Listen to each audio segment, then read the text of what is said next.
एहसन बारी के लिए म्यूजिक क्या है? पूरी कायनात की तख्लीक के अंदर म्यूजिक है। वो हम कहते हैं ना कुन कहा था अल्लाह ताला ने, वो भी तो एक साउंड थी। फिजिक्स क्योंकि मेरा जो है वो फर्स्ट लव था, तो मतलब कह रहा था म्यूजिक सेकंड है। नहीं, म्यूजिक ने टेक ओवर कर लिया ना। हमें ऐसा लगा कि हमारी जिंदगी का तो आखिरी मकसद पूरा हो गया, आमिर जकी के साथ परफॉर्म कर रहे हैं। एहसन बारी को लत लग गई म्यूजिक की, अब कौन छोड़ा है? म्यूजिक की और फनून लतीफा की इंडस्ट्री इतनी बड़ी है कि इसमें बहुत सारी चीजें हैं। एकेडमिक्स एक अलग चीज है। 2013-14 जो था वो था ब्रेक थ्रू का साल, क्योंकि उस साल मैंने साउंड्स ऑफ कुलाची बनाया था। साउंड्स ऑफ कुलाची जिसने कॉन्सेप्ट इंट्रोड्यूस किया कि यार एक गिटार वाला तो रॉक स्टार है, बिल्कुल है, लेकिन एक सारंगी और सितार वाला भी रॉक स्टार है। हमारे पाकिस्तान के भी जो वाहिद वर्ल्ड म्यूजिक आर्टिस्ट थे वो नुसरत फतेह अली खान थे। बात करनी मुझे मुश्किल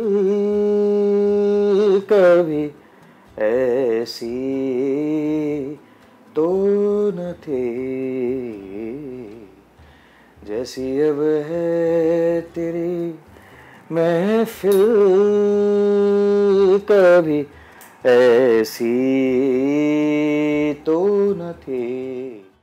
अस्सलाम वालेकुम नाजरीन, वॉइस ऑफ साउथ एशिया के टी टाइम के साथ मैं हूं आपकी मेज़बान शहला महमूद। और हर हफ्ते की तरह इस हफ्ते भी हम एक बहुत ही ज़बरदस्त किस्म की सेलिब्रिटी लेकर आए हैं आपके पास, क्योंकि जिनको आप सुनना चाहते हैं, जिनके बारे में आप जानना चाहते हैं। और क्योंकि हमारा जो टी टाइम है वो बिल्कुल एक गपशप वाला और एक चिट चैट वाला शो होता है। हम इसमें हमारा जो भी गेस्ट होता है उनसे उनकी ज़िंदगी के बारे में जानते हैं, उनकी जर्नी के बारे में जानते हैं। और हमारी जो शख्सियात होती हैं वो ऐसी ही होती हैं कि जिन्होंने जो है वो फ़नून लतीफ़ा की कोई भी चाहे जहत हो, चाहे वो म्यूज़िक हो, चाहे वो थिएटर हो, चाहे वो एक्टिंग हो, कोई भी जो जहत है फ़न की, उसमें अपना बहुत नाम कमाया होता है। ना सिर्फ पाकिस्तान में बल्कि पूरी दुनिया में उन्होंने जो है वो अपने फ़न का लोहा मनवाया हुआ होता है। तो जनाब, आज की हमारी जो सेलिब्रिटी है हमारे साथ, तो उनके बारे में हम क्या कहें कि वो बहुत सुरीले भी हैं, वो बहुत तख्लीकी भी हैं, और उसके साथ साथ जो है बहुत एनर्जेटिक भी हैं। और आर्ट्स काउंसिल पाकिस्तान कराची में जो है वो as programming head, special programming head काम भी कर रहे हैं।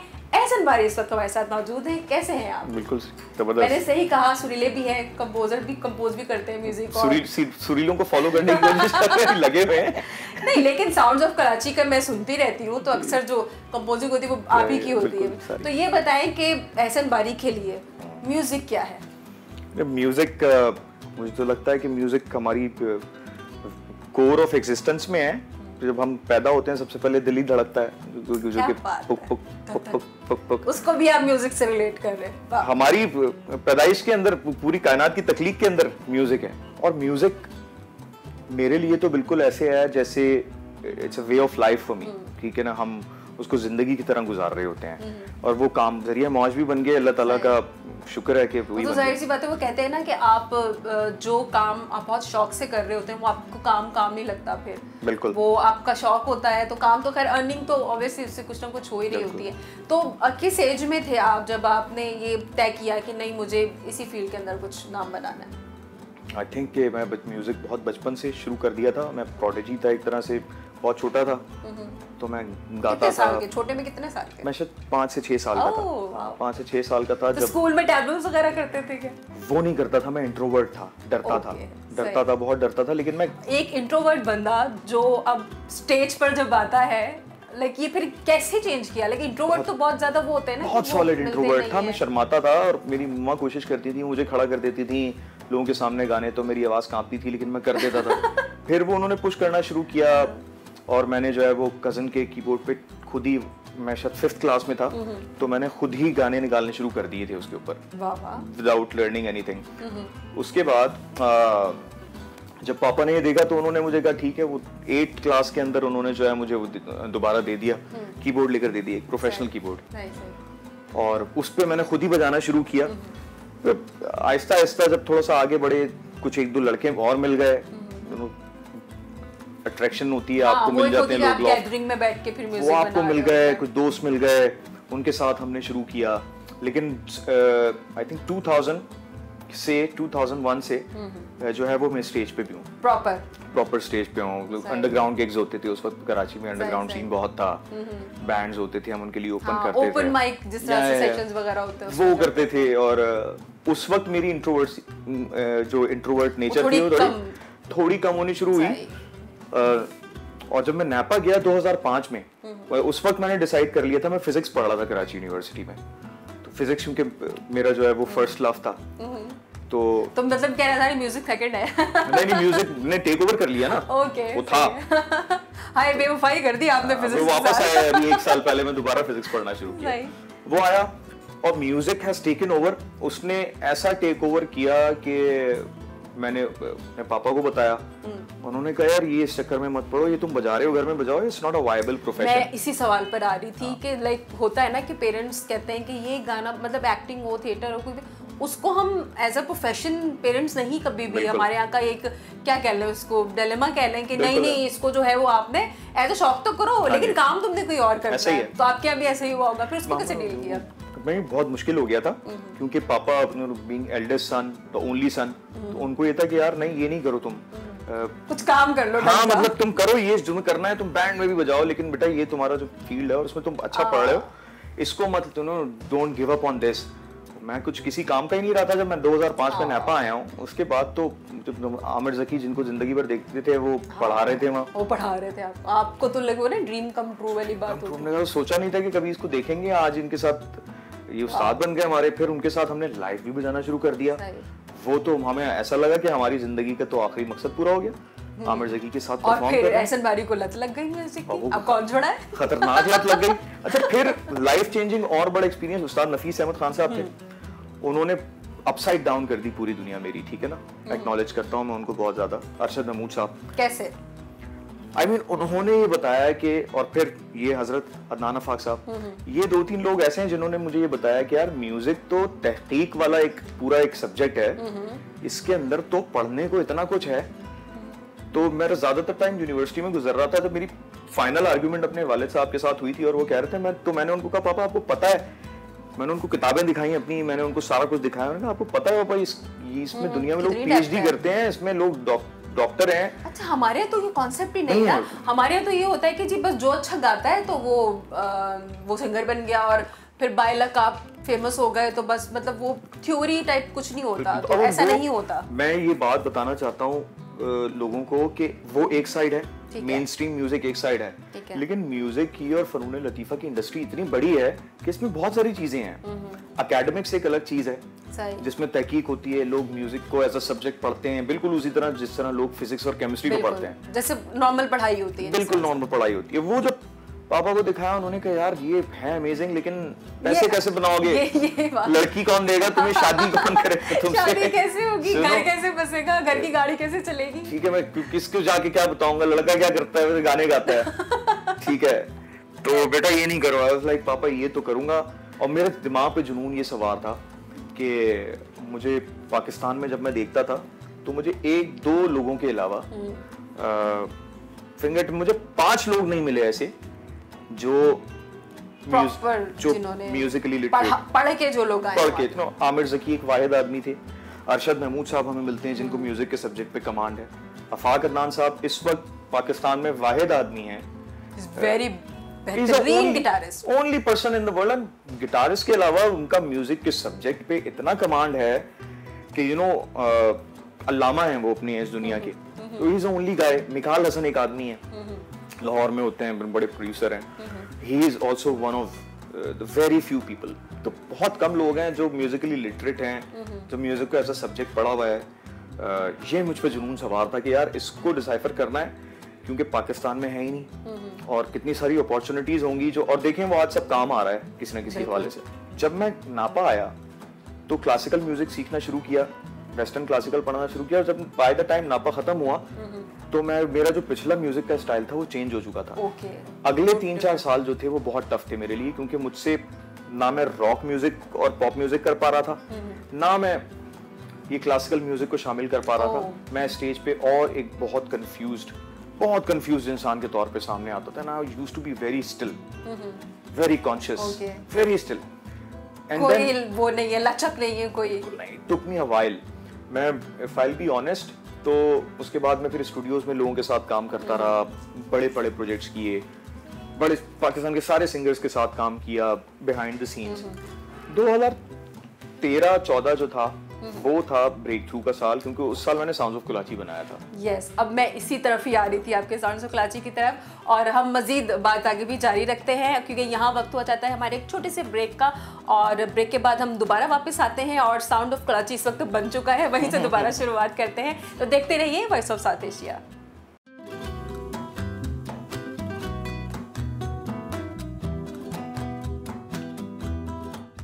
वेलकम बैक नाज़रीन, आप देख रहे हैं वॉइस ऑफ साउथ एशिया, और वॉइस ऑफ साउथ एशिया में आज के हमारे जो मेहमान हैं उनका ताल्लुक म्यूजिक इंडस्ट्री से है।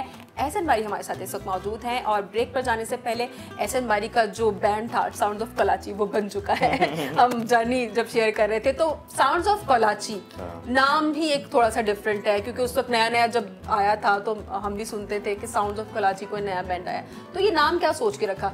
कराची शहर की मुनासबत से ही था ऑफ कोर्स, क्योंकि वो शहर है जो डाइवर्सिटी। ये नाम रखा किसने था? ये मैंने ही रखा था नाम, साउंड ऑफ कोलाची। और उसमें जो है वो हमें एक्सप्लोर करना था कि यार दुनिया भर में, मैं एथनोम्यूजिकोलॉजी का भी स्टूडेंट हूँ, मैं दुनिया के कल्चर्स और उनका म्यूजिक स्टडी करता हूँ। तो ये था यार ये बनाते हैं और इसमें सारी ज़ुबानें और ये वो सब मिलाकर हम कुछ करेंगे। सही। और उस हवाले से साउंड ऑफ कोलाची हमने नाम रखा था, और डाइवर्सिटी को हम एक्सप्लोर करना चाहते थे, पाकिस्तान की डाइवर्सिटी को इन कोलैबोरेशन विद दुनिया के अदर कल्चर्स। हमने सारा म्यूजिक बजाया, हमने रॉक म्यूजिक किया, हमने उसमें जैज म्यूजिक मिलाया, you know classic Sufi music मिलाया, सूफी कलाम लेकर आए, क्लासिकल इंस्ट्रूमेंट्स। जब साउंड ऑफ कोलाची बना है, आपको मजे की बात बताऊं, उस वक्त तक जो हमारे देसी साज है ना, उनको बैकग्राउंड पे रखा जाता था। आज तक पाकिस्तान का कोई बैंड नहीं आया जिसके अंदर, अब उसके बाद जरूर हुआ बाद में, लेकिन ये 2014 के बाद से। उसके बाद, उससे पहले कोई एक बैंड नहीं आया जिसमें सितार और सरंगी आपके लीड मेंबर्स हों। वो साउंड ऑफ कोलाची जिसने कॉन्सेप्ट इंट्रोड्यूस किया कि यार एक गिटार वाला तो रॉक स्टार है, बिल्कुल है, लेकिन एक सरंगी और सितार वाला भी रॉक स्टार है। और वो इतना बड़ा चेंज था क्योंकि आप देखते थे कि जितने बड़े गिग्स होते थे उसमें तबले वाला भी पीछे बेचारा बैठा हुआ है, आपको सरंगी वाला बैठा है पीछे, वो सितार वाला मजलूम बिल्कुल बेचारा, कोई जैसे कोई मिस्कीन है ना। We changed that image, like यार ये इंस्ट्रूमेंट्स के अंदर गेम है, इसको आगे लेकर आते हैं। और जब हम उसको लेकर आए आगे, तो पाकिस्तान ने तो बाद में पकड़ा उसको, ग्लोबल दुनिया में तो वो वेंट लाइक वाइल्ड फायर, यानी हमें टूर्स मिलने शुरू हुए, and Americans went crazy on this कि यार ये क्या है, और you know rest is the history. ये नॉर्मली बैंड्स जब होते हैं तो वही पॉप एंड रॉक, नो वही प्लग्स वाले आपके गिटार मेन स्ट्रीम पर जो बैठे हुए होते हैं, ये कीबोर्ड होता है ज़्यादातर।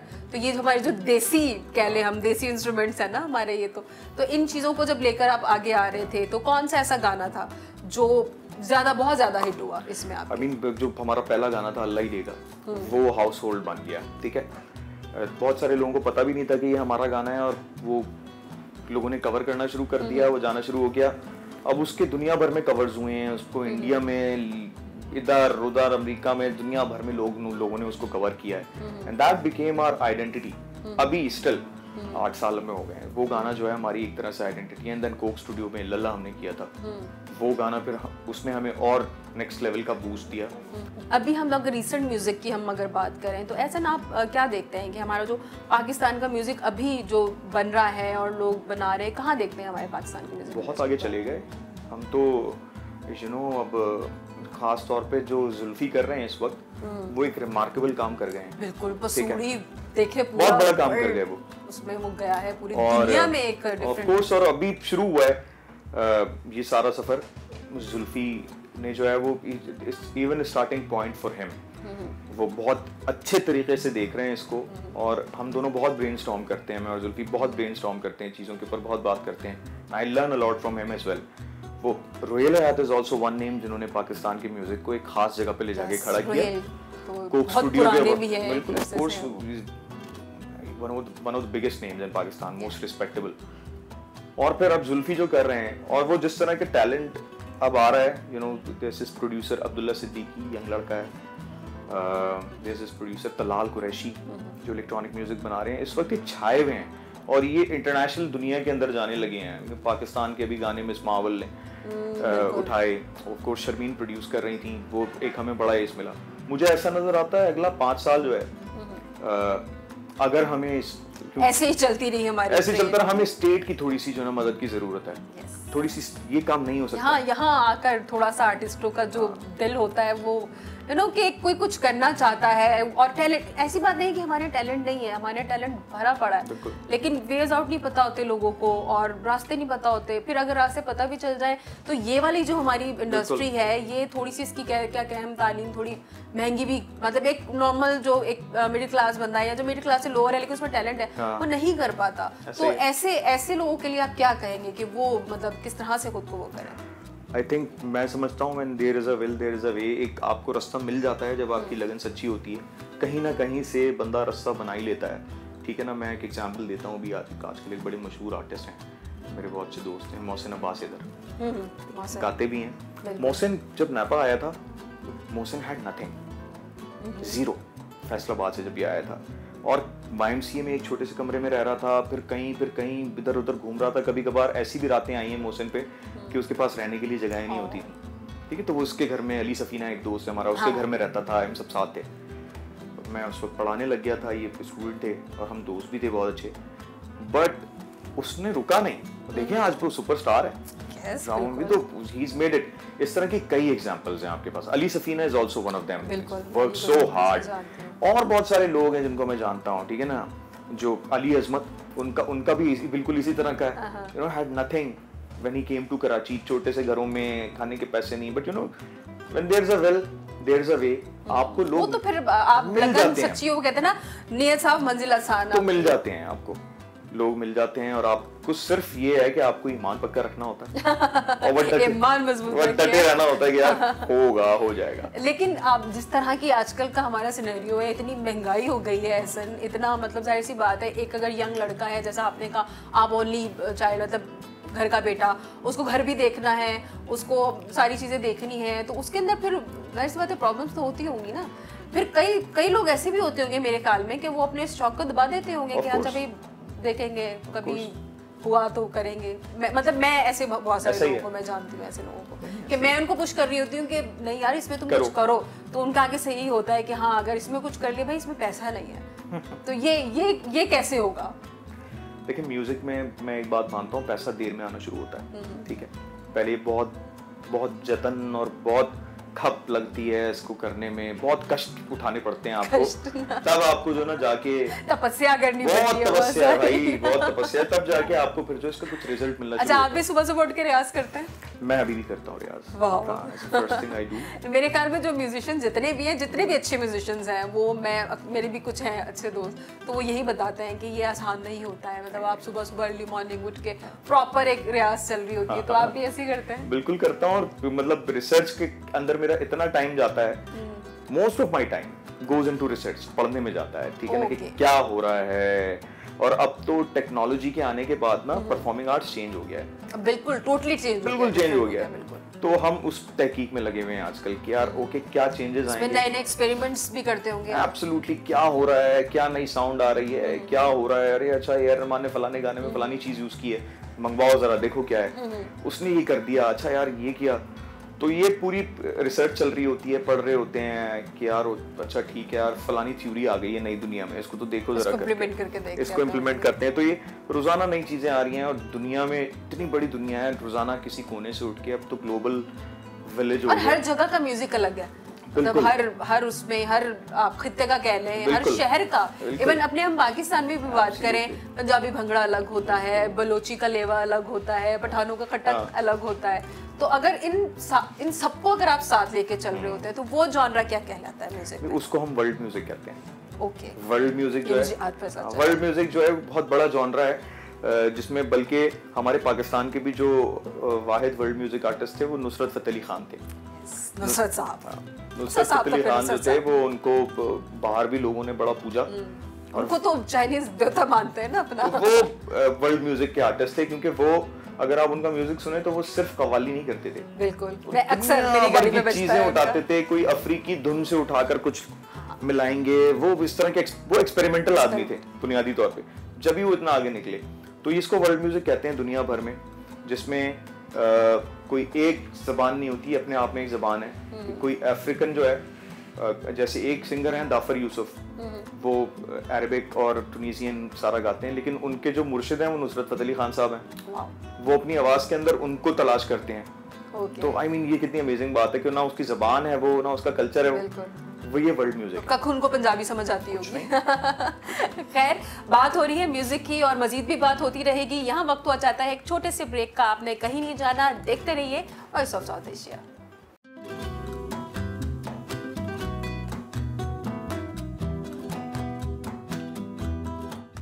वेलकम बैक जनाब, और आप देख रहे हैं वॉइस ऑफ साउथ एशिया। और वॉइस ऑफ साउथ एशिया में हमारी बातचीत चल रही थी एहसन बारी के साथ, और हम नुसरत साहब को डिस्कस कर रहे थे कि किस तरह कि वही बात है कि जी म्यूज़िक की कोई ज़ुबान नहीं होती, म्यूज़िक एक बस म्यूज़िक ही होता है। अच्छा ये बताएं कि आप पाकिस्तान में तो आपने माशाल्लाह किए हैं, आपने इंटरनेशनल टूर्स भी किए हैं। अब मैं ज़रा आ रही थी, आपकी एक फिल्म भी थी इरम परवीन बिलाल की, आई विल बी देयर। हाँ या तो उसका वो जर्नी बताएं कि वो जाहिर सी बात है एक अलग एक्सपोजर था आपका इंटरनेशनल लेवल पर, तो वो किस तरह से आपके पास आया प्रोजेक्ट और किस तरह से फिर आपको उसको किया आपने? Iram is not a very easy person to work with. वो she is very professional, she is very particular. तो हम क्लिक कर गए, ठीक है। फैसल बेग उसमें हमारे साथ थे, नदीम साहब के जो बेटे हैं, म्यूजिशियन हैं।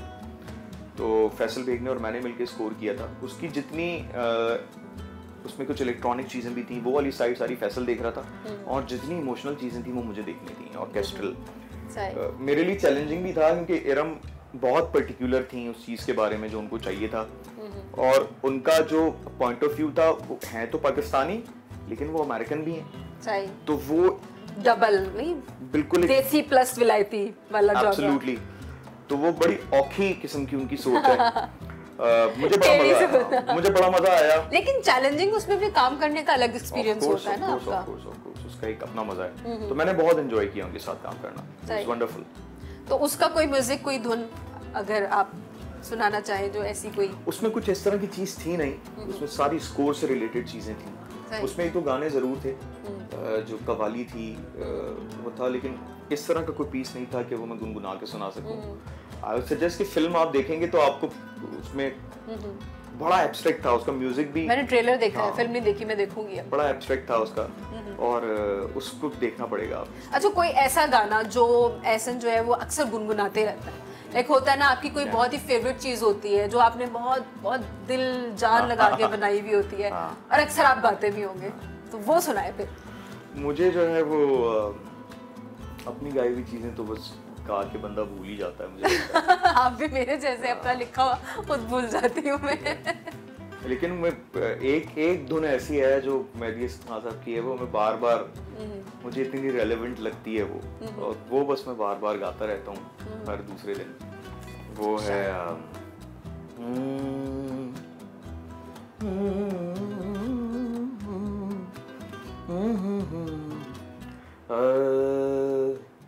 बात करनी मुझे मुश्किल कभी ऐसी तो न थे,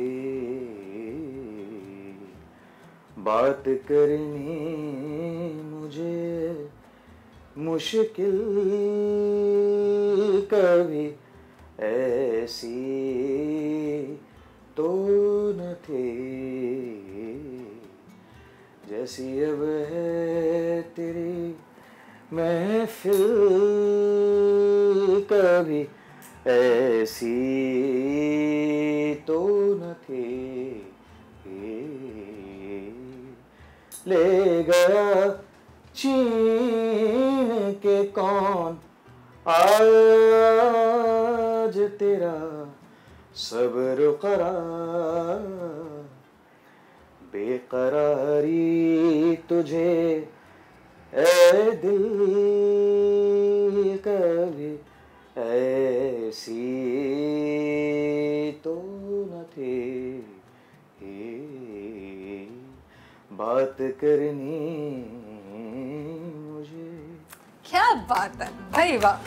मेहदी हसन साहब को गाना आई थिंक इटसेल्फ बड़ा मुश्किल काम है क्योंकि उनकी एक अलग स्टाइल, उनका एक अलग जॉनरा, एक ही पीस अलग है वो बिल्कुल। और आपको लग पता जाता है ना, क्योंकि वो मैं फील कर रही थी उनकी जो एक होती है ना, ज्यादा तो मुझे नहीं पता खैर म्यूजिक का, लेकिन जो तार और सुर उठाना और फिर नीचे लेकर आना उसको, तो ये तो ऐसे लोग हैं कि जिनके आप 3 गाने अगर जिंदगी में सही से गा लें तो आप सिंगर बन जाएंगे। सीरियसली एक गाना आप गा लें उनका अगर सही से तो आप सिंगर बन जाएंगे for your life. Seriously I think बहुत सारे लोग, जिस तरह से नुसरत साहब की एक फॉलोइंग है, मतलब इंडिया में भी आप देखें कितने सारे लोग उनको वो करते हैं, इस तरह मेहदी हसन साहब, मतलब उनके तो इंडिया के जो अपने आर्टिस्ट हैं वो मेहदी हसन साहब को लाइक कोई पूरे तक वो करते हैं। आप वो देखिएगा, हरिहरन साहब ने एक 30 मिनट की वीडियो बनाई है जिसमें उन्होंने एक्सप्लेन किया है मेहदी हसन साहब की गायकी के स्टाइल को। उनका वो तो फॉलो करते हैं भरपूर तरीके से, भगवान मानते हैं, तो उन्होंने बड़ा अच्छे तरीके से एक्सप्लेन किया है कि यार किस तरह मेहदी हसन बड़े यूनिक थे गायकी के हवाले से। अच्छा ये बताइए, तो हम प्रोफेशनल लाइफ की बात कर रहे थे, अब थोड़ा सा पर्सनल लाइफ की तरफ आते हैं। तो म्यूज़िक जाहिर सी बात है, एक बंदा जो ऑलरेडी क्रिएटिव होता है तो वो थोड़े से हसास भी होते हैं, तो कभी कुछ ऐसा जो बहुत किसी इंपॉर्टेंट शख्स के लिए लिखा हो आपने कभी, मतलब कोई ऐसी कंपोजिशन या कोई ऐसी चीज़ जो आपने स्पेसिफिक किसी अपने बहुत ही किसी स्पेशल समवन स्पेशल कह लें उनके लिए बनाई हो? सोचना पड़ रहा है। हाँ, इसलिए सोचना पड़ रहा है क्योंकि मैंने अब शुरू किया है। अच्छा मतलब ये आप पहले नहीं करते थे? यार आप कितने कंजूस हैं इस मामले में, तो ये ना बुरी बात है वैसे। ये मैं क्या थोड़े एब्स्ट्रैक्ट दुनिया की तरफ पहले ही निकल गया, फिजिक्स पढ़ रहा था, फलसफा पढ़ रहा था और फिर उसके बाद ये म्यूजिक, वो पंजाबी में कहते हैं गुंजला पै गई। तो मैंने लिखा, मैं इश्क़ हकीकी वाली उस तरफ निकला हुआ था बहुत ज्यादा, और मैं रूहानियत और सूफीज़्म के अंदर और वो उस तरफ निकला हुआ था, तो मैंने उस तरफ बहुत चीजें लिखी। और मेरे साथ उल्टा हुआ, मैंने दुनियावी इश्क को भी जो है ना वो उस वाले एंगल से जो है ना वो एक्सप्लोर किया। तो मेरे ज्यादातर जो म्यूजिक अब मैंने लिखना शुरू किया है, क्योंकि मेरे जो बिजनेस पार्टनर हैं उन्होंने मुझे बहुत झंझोड़ा है कि यार देखो, इनकरेज किया। हाँ, उसने मुझे कहा है कि इस तरह कोई हिट गाना नहीं निकल कर आएगा तेरे पास से, और ज्यादा दिल गाने लेकर प्यार मोहब्बत की बात है, तुझे किस तरफ लगा हुआ है कि तुझे देखा तो मैं समा बन गया, सब कुछ ठीक है, अल्लाह ही देगा और सब, तू इस तरफ भी आओ। नहीं, लोगों को देखे पूरा पैकेज चाहिए होता है ना, फिर उसमें साउंड्स ऑफ कलाची अगर सिर्फ एक ही जॉनर पे काम करेगा तो फिर मजा नहीं आएगा ना। लाइटर मोड पे लिखवाना शुरू किया है अभी, वो मैंने शुरू किया है ना, इससे पहले का जितना म्यूजिक है मेरा वो बहुत सकील। हाँ, वो तो मैं सुनती हूँ, जैसे वही आपने कहा अल्लाह ही देगा, फिर एक गुजारिश मैंने आपका बहुत सुना है। गुजारिश के अंदर भी यही था, मतलब वही था, तसव्वुफ कह लें उसको, सूफीज़्म कह लें। और उसमें एक और गाना था जो मेरा फेवरेट है, बंदगी। गुजारिश 5 गानों का एक सेट मैंने कोविड पे रिलीज किया था, that was very special because जब वो कंपोज हुआ, जैसे ही पूरा एल्बम 5 गाने थे, कोविड था, कुछ भी नहीं था, सुएब लारी और मैं, मेरे दोस्त, हम दोनों मेरे कमरे में बैठ के वो हमने कहा कि हम डिप्रेस हो जाएंगे, ये करते हैं, कुछ तो करें, कोविड ने तो वैसे ही तबाही लगा दी। ये किया, वो इसलिए स्पेशल हो गया क्योंकि जैसे ही कॉम्पोजिशंस कंप्लीट हुई, पहला ड्राफ्ट बना, वालिद साहब बहुत बीमार थे, 10 साल की बीमारी चली, तो उनको मैं लेकर आया, कमरे में बिठाया और मैंने उनको सुनाया, and he loved it, and he loved it, और उसके रिलीज होने से पहले ही पास्ड अवे। तो मुझे ऐसा लगा, and it was one of the most beautiful, लोगों के लिए जो है वो अपने किसी अजीज की वफात जो है वो बहुत डिप्रेसिंग होती होगी, मेरे लिए मेलनकॉली थी, ठीक है ना, मेरे लिए वो एक बहुत हसीन एक्सपीरियंस था, क्योंकि जब वो गए, ठीक है, 10 साल बीमार रहे, और जब वो गए तो बहुत सारे लोगों को बहुत अजीब लगेगी शायद ये बात, लेकिन हम इस चीज को अपने ऊपर, मुझे ऐसा लगा कि वो उनको रिलीफ मिल गया। और उसके अलावा वो तो होता है जब आप बहुत बीमार हो तो फिर आप उनके लिए आसानी की दुआ करते हैं ना। मुझे ऐसा लगा कि वो जो मेरे जितने 5 गाने वो मेरे लिए इसलिए स्पेशल हो गए क्योंकि उनकी ब्लेसिंग बहुत सारी उनके, वो मेरा हर गाना सुनते थे, मुझे फीडबैक भी देते थे, हर मेरी वीडियो, हर मेरा इंटरव्यू देखते थे, तो वो मेरे लिए गुजारिश के जो 5 गाने हैं ना, गुजारिश एल्बम के, वो बहुत स्पेशल हो गए, मतलब हमेशा के लिए, क्योंकि आपके फर्स्ट लिसनर उसमें आपके बात है, ऑफ कोर्स, और उन्होंने आपको एनकरेज भी उसमें इतना सारा किया। यार ये तो उसमें से कौन सा फेवरेट है आपका गुजारिश में से? उसमें से मेरा फेवरेट बंदगी है, बंदगी है गाना एक जो बहुत फेवरेट है मेरा, वो मैंने बड़ी कोशिश की मैं उसकी वीडियो भी बनाऊं, लेकिन एक तो सुस्ती, और फिर उसी वक्त मैं यहाँ पर भी आ गया, तो इतनी मसरूफियत बढ़ गई कि बट आई डू इट। वही वाली बात है ना कि नौकरी जो है ना वो आपकी तख्लीकी सलाहियत को कहीं ना कहीं से थोड़ा बहुत वो कर देती है, करती है, पीछे लेकर चली जाती है। मुझे तो आदत ही नहीं है, मैंने पिछले 10 साल नौकरी ही नहीं की। ये वाली बात, बिल्कुल ही नौकरी नहीं की, तो मुझे आदत ही नहीं थी। वैसे ये जो क्रिएटिव माइंड के लोग होते हैं ना, उनके लिए कितना प्रॉब्लम होती होगी ना। बहुत ज्यादा। इट वाज अ प्रॉब्लम जब शाह साहब वी सेट डाउन और सेट सर मेरे साथ एक प्रॉब्लम है, मैंने की नहीं।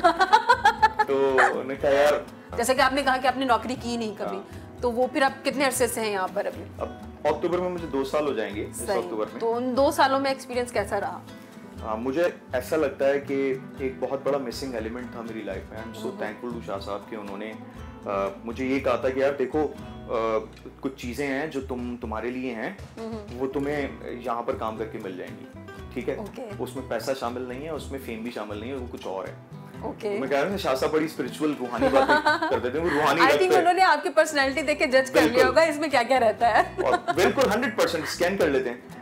मैंने जब यहाँ पर आके काम शुरू किया तो मुझे अंदाजा हुआ कि एक तो ये अंदाजा हुआ वो कितने बड़े काम के ऊपर लगे हुए हैं, और फिर मुझे लगा कि ये वो मिसिंग एलिमेंट था जो मेरी लाइफ में, जो मैं खुद कर रहा था। साउंड्स ऑफ पोलाची भी यूं ही बना था कि ये कौन बच्चे थे, नताशा बेग और ये निम्रा रफीक और ये कायद अहमद, ये सारे कौन थे? तो सारे यंगस्टर्स थे, very hard working, very struggling. But वही बात है, प्लेटफॉर्म नहीं था, माहौल नहीं था, तो ये कहाँ जाते? तो हमने मिलकर, और मेरे लिए भी था, मेरे लिए मैंने उनके साथ रह के सीखा, और हम सब ने, तो उसमें मुझे पता लगा कि यार मेंटोरशिप बड़ी जरूरी है। तो मैंने अपने लाइफ का एक मेंटोर वाला एस्पेक्ट इन लोगों के तवज्जुह से सीखा। उसके बाद हमने करते रहे, यहाँ आके जो है वो बड़ा ब्रेक थ्रू मिला कि यार पाकिस्तान में, कराची में इतना टैलेंट है, ये क्या करेगा? बिल्कुल, इस सब को नर्चर कौन करेगा?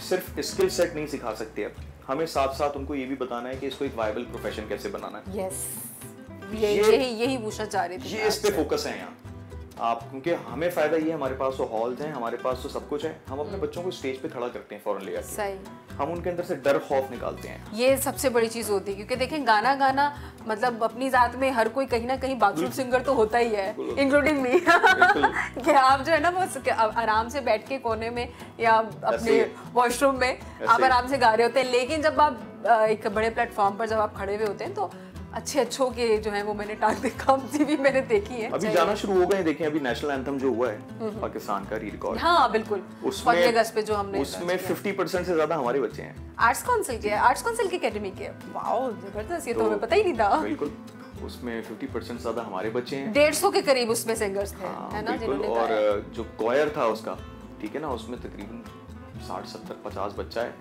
लेकिन उसमें से जो है वो 50% से ज्यादा बच्चा हमारा है।